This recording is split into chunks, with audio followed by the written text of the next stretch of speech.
Chapter 10. On our knowledge of universals. In regard to one man's knowledge at a given time, universals, like particulars, may be divided into those known by acquaintance, those known only by description, and those not known either by acquaintance or by description. Let us consider first the knowledge of universals by acquaintance.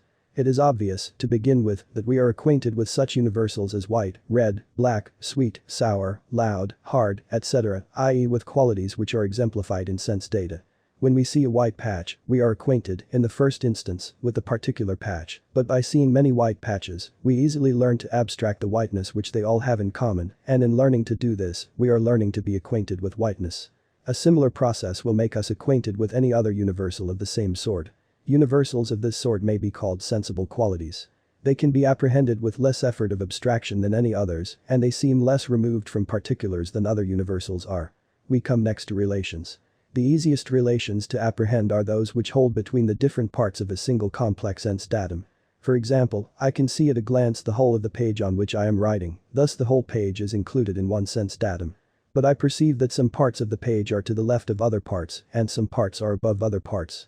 The process of abstraction in this case seems to proceed somewhat as follows. I see successively a number of sense data in which one part is to the left of another. I perceive, as in the case of different white patches, that all these sense data have something in common, and by abstraction, I find that what they have in common is a certain relation between their parts, namely the relation which I call being to the left of. In this way I become acquainted with the universal relation. In like manner I become aware of the relation of before and after in time. Suppose I hear a chime of bells. When the last bell of the chime sounds, I can retain the whole chime before my mind, and I can perceive that the earlier bells came before the later ones. Also in memory I perceive that what I am remembering came before the present time. From either of these sources I can abstract the universal relation of before and after, just as I abstracted the universal relation being to the left of. Thus time relations, like space relations, are among those with which we are acquainted. Another relation with which we become acquainted in much the same way is resemblance. If I see simultaneously two shades of green, I can see that they resemble each other, if I also see a shade of red. At the same time, I can see that the two greens have more resemblance to each other than either has to the red. In this way I become acquainted with the universal resemblance or similarity. Between universals, as between particulars, there are relations of which we may be immediately aware. We have just seen that we can perceive that the resemblance between two shades of green is greater than the resemblance between a shade of red and a shade of green. Here we are dealing with a relation, namely greater than, between two relations. Our knowledge of such relations, though it requires more power of abstraction than is required for perceiving the qualities of sense data, appears to be equally immediate and, at least in some cases, equally indubitable. Thus there is immediate knowledge concerning universals as well as concerning sense data. Returning now to the problem of a priori knowledge, which we left unsolved when we began the consideration of universals, we find ourselves in a position to deal with it in a much more satisfactory manner than was possible before. Let us revert to the proposition 2 and 2 or 4. It is fairly obvious, in view of what has been said, that this proposition states a relation between the universal 2 and the universal 4. This suggests a proposition which we shall now endeavor to establish. Namely, all a priori knowledge deals exclusively with the relations of universals. This proposition is of great importance and goes a long way toward solving our previous difficulties concerning a priori knowledge. The only case in which it might seem, at first sight, as if our proposition were untrue, is the case in which an a priori proposition states that all of one class of particulars belong to some other class, or, what comes to the same thing, that all particulars having some one property also have some other. In this case it might seem as though we were dealing with the particulars that have the property rather than with the property. The proposition 2 and 2 or 4 is really a case in point, for this may be stated in the form any 2, and any other 2 or 4, or any collection formed of two 2's, is a collection of 4. If we can show that such statements as this really deal only with universals, our proposition may be regarded as proved. One way of discovering what a proposition deals with is to ask ourselves what words we must understand, in other words, what objects we must be acquainted with, in order to see what the proposition means. As soon as we see what the proposition means, even if we do not yet know whether it is true or false, it is evident that we must have acquaintance with whatever is really dealt with by the proposition. By applying this test, it appears that many propositions which might seem to be concerned with particulars are really concerned only with universals. In the special case of 2 and 2 or 4, even when we interpret it as meaning any collection formed of two 2's is a collection of 4, it is plain that we can understand the proposition, i.e. we can see what it is that it asserts, as soon as we know what is meant by collection and 2 and 4. It is quite unnecessary to know all the couples in the world. If it were necessary, obviously we could never understand the proposition, since the couples are infinitely numerous and therefore cannot all be known to us. Thus, although our general statement implies statements about particular couples, as soon as we know that there are such particular couples, yet it does not itself assert or imply that there are such particular couples, and thus fails to make any statement whatever about any actual particular couple. The statement made is about couple, the universal, and not about this or that couple. Thus the statement 2 and 2 are 4 deals exclusively with universals, and therefore may be known by anybody who is acquainted with the universals concerned and can perceive the relation between them which the statement asserts. It must be taken as a fact, discovered by reflecting upon our knowledge, that we have the power of sometimes perceiving such relations between universals, and therefore of sometimes knowing general a priori propositions such as those of arithmetic and logic. The thing that seemed mysterious, when we formerly considered such knowledge, was that it seemed to anticipate and control experience. This, however, we can now see to have been an error. No fact concerning anything capable of being experienced can be known independently of experience. We know a priori that 2 things and 2 other things together make 4 things, but we do not know a priori that if Brown and Jones are 2, and Robinson and Smith are 2, then Brown and Jones and Robinson and Smith are 4. The reason is that this proposition cannot be understood at all unless we know that there are such people as Brown and Jones and Robinson and Smith, and this we can only know by experience. Hence, although our general proposition is a priori, all its applications to actual particulars involve experience and therefore contain an empirical element. In this way, what seemed mysterious in our a priori knowledge is seen to have been based upon an error. It will serve to make the point clearer if we contrast our genuine a priori judgment with an empirical generalization, such as all men are mortals. Here as before, we can understand what the proposition means as soon as we understand the universals involved, namely man and mortal. It is obviously unnecessary to have an individual acquaintance with the whole human race in order to understand what our proposition means. Thus the difference between an a priori general proposition and an empirical generalization does not come in the meaning of the proposition, it comes in the nature of the evidence for it. In the empirical case, the evidence consists in the particular instances. We believe that all men are mortal because we know that there are innumerable instances of men dying and no instances of their living beyond a certain age. We do not believe it because we see a connection between the universal man and the universal mortal.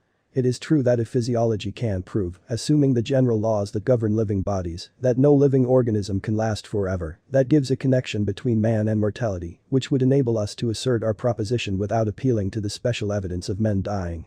But that only means that our generalization has been subsumed under a wider generalization, for which the evidence is still of the same kind, though more extensive. The progress of science is constantly producing such subsumptions, and therefore giving a constantly wider inductive basis for scientific generalizations. But although this gives a greater degree of certainty, it does not give a different kind. The ultimate ground remains inductive, i.e. derived from instances, and not an a priori connection of universals, such as we have in logic and arithmetic. 2 opposite points are to be observed concerning a priori general propositions. The first is that, if many particular instances are known, our general proposition may be arrived at in the first instance by induction, and the connection of universals may be only subsequently perceived. For example, it is known that if we draw perpendiculars to the sides of a triangle from the opposite angles, all 3 perpendiculars meet in a point. It would be quite possible to be first led to this proposition by actually drawing perpendiculars in many cases and finding that they always met in a point. This experience might lead us to look for the general proof and find it. Such cases are common in the experience of every mathematician. The other point is more interesting and of more philosophical importance. It is that we may sometimes know a general proposition in cases where we do not know a single instance of it. Take such a case as the following. We know that any 2 numbers can be multiplied together and will give a third called their product. We know that all pairs of integers the product of which is less than 100 have been actually multiplied together and the value of the product recorded in the multiplication table. But we also know that the number of integers is infinite and that only a finite number of pairs of integers ever have been or ever will be thought of by human beings. Hence it follows that there are pairs of integers which never have been and never will be thought of by human beings, and that all of them deal with integers, the product of which is over 100. Hence we arrive at the proposition. All products of 2 integers, which never have been and never will be thought of by any human being, are over 100. Here is a general proposition of which the truth is undeniable, and yet, from the very nature of the case, we can never give an instance, because any 2 numbers we may think of are excluded by the terms of the proposition. This possibility of knowledge of general propositions of which no instance can be given is often denied because it is not perceived that the knowledge of such propositions only requires a knowledge of the relations of universals and does not require any knowledge of instances of the universals in question. Yet the knowledge of such general propositions is quite vital to a great deal of what is generally admitted to be known. For example, we saw, in our early chapters, that knowledge of physical objects, as opposed to sense data, is only obtained by an inference, and that they are not things with which we are acquainted. Hence we can never know any proposition of the form "this is a physical object," where this is something immediately known. It follows that all our knowledge concerning physical objects is such that no actual instance can be given. We can give instances of the associated sense data, but we cannot give instances of the actual physical objects. Hence our knowledge as to physical objects depends throughout upon this possibility of general knowledge where no instance can be given. And the same applies to our knowledge of other people's minds, or of any other class of things, of which no instance is known to us by acquaintance. We may now take a survey of the sources of our knowledge, as they have appeared in the course of our analysis. We have first to distinguish knowledge of things and knowledge of truths. In each there are two kinds, one immediate and one derivative. Our immediate knowledge of things, which we called acquaintance, consists of two sorts, according as the things known are particulars or universals. Among particulars, we have acquaintance with sense data and, probably, with ourselves. Among universals, there seems to be no principle by which we can decide which can be known by acquaintance, but it is clear that among those that can be so known are sensible qualities, relations of space and time, similarity, and certain abstract logical universals. Our derivative knowledge of things, which we call knowledge by description, always involves both acquaintance with something and knowledge of truths. Our immediate knowledge of truths may be called intuitive knowledge, and the truths so known may be called self-evident truths. Among such truths are included those which merely state what is given in sense, and also certain abstract logical and arithmetical principles, and, though with less certainty, some ethical propositions. Our derivative knowledge of truths consists of everything that we can deduce from self-evident truths by the use of self-evident principles of deduction. If the above account is correct, all our knowledge of truths depends upon our intuitive knowledge. It therefore becomes important to consider the nature and scope of intuitive knowledge in much the same way as, at an earlier stage, we considered the nature and scope of knowledge by acquaintance. But knowledge of truths raises a further problem, which does not arise in regard to knowledge of things, namely the problem of error. Some of our beliefs turn out to be erroneous, and therefore it becomes necessary to consider how, if at all, we can distinguish knowledge from error. This problem does not arise with regard to knowledge by acquaintance, for, whatever may be the object of acquaintance, even in dreams and hallucinations, there is no error involved, so long as we do not go beyond the immediate object. Error can only arise when we regard the immediate object, i.e. the sense datum, as the mark of some physical object. Thus the problems connected with knowledge of truths are more difficult than those connected with knowledge of things. As the first of the problems connected with knowledge of truths, let us examine the nature and scope of our intuitive judgments.